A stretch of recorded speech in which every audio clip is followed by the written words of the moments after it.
Olá amigos, vamos à nossa videoanálise das ações que destacam após o pregão desta terça-feira, dia 14 de maio, começando aqui pela Itube 4. Terminou o pregão bem na máxima do dia, com alta de 1,5%, dentro aqui de uma tendência de alta de curto prazo e numa indefinição um pouco maior pelo gráfico semanal. A gente observou aqui uma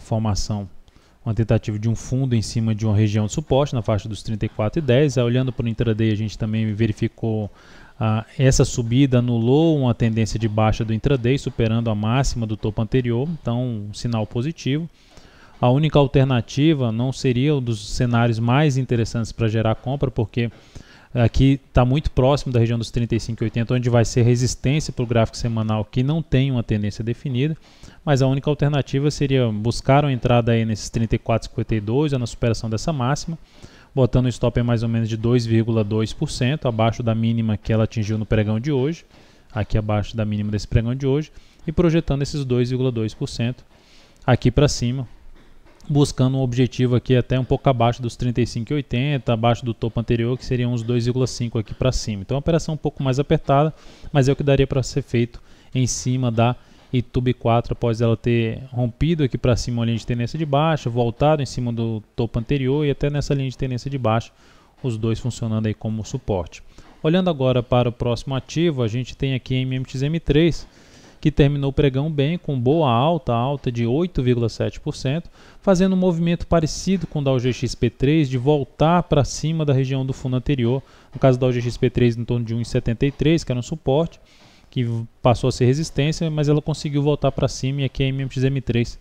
voltando para cima de 1,95, fechando exatamente ali nos R$2. Então um sinal um pouco mais interessante. Pelo gráfico intraday, a gente observa um início de uma formação de uma tendência de alta, que pode trazer um movimento aqui de valorização em cima desse ativo. Entrar comprando aqui teria que ter um perfil mais arrojado, porque é um ativo que não está em tendência de alta de curto prazo, apenas chegou no nível de suporte importante e gerou um sinal, um fundo descendente. Uma entrada com stop aqui seria 11,5% de stop, devido à volatilidade mais alta desse ativo,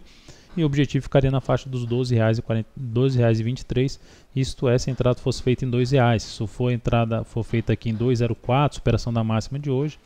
o stop já seria mais ou menos 13,5, e o objetivo já ficaria aqui na faixa dos 2,32. Olhando agora para a Pomo 4, Pomo 4 no pregão de hoje apresentou uma alta boa de 3,07%, um fundo ascendente. É um ativo que está com a tendência indefinida, aqui anulou a tendência de baixo, caiu e gerou aqui um fundo ascendente. Não há uma perspectiva clara, no meu ponto de vista, na minha avaliação, não há uma perspectiva muito positiva dessa ação ter um forte movimento de alta aqui no gráfico semanal, que seria o que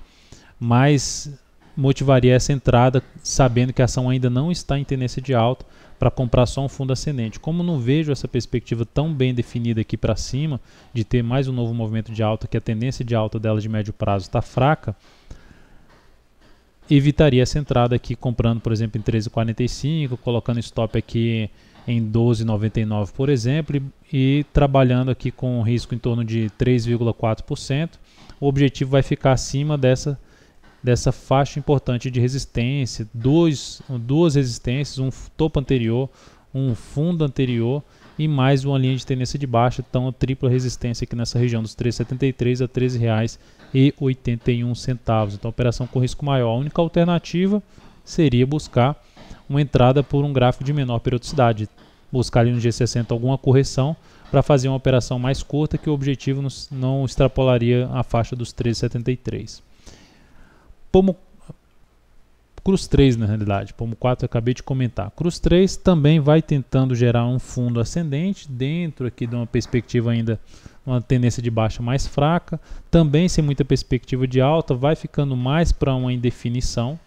Esse ativo, seja no médio prazo ou no curto prazo, mais para uma indefinição. Eu tracei até aqui uma linha de tendência de alta e uma linha de tendência de baixa, um triângulo. Um rompimento mais forte para cima aqui dos R$30 pelo G60 abre a chance de estudar uma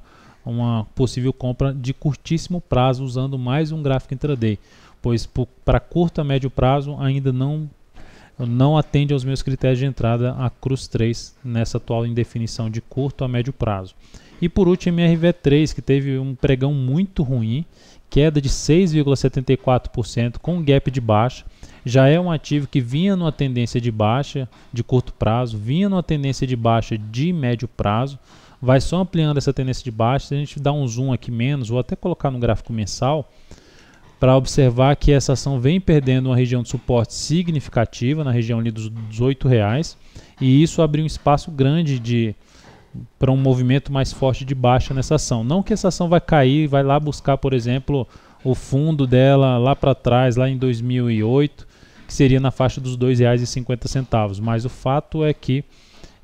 abre um espaço muito grande no gráfico. Existe uma tendência de baixa bem definida, e o que pode se tirar disso é buscar operações mais na ponta vendedora após movimentos interessantes de correção e nova sinalização de baixa, ou ficar de fora porque a operação na ponta compradora agora traz um risco muito mais alto dentro desse cenário que eu acabei de descrever. Então é isso, amigos, muito obrigado por sua atenção e também pelo acesso diário ao site daltonvieira.com. Um grande abraço e até a nossa próxima videoanálise.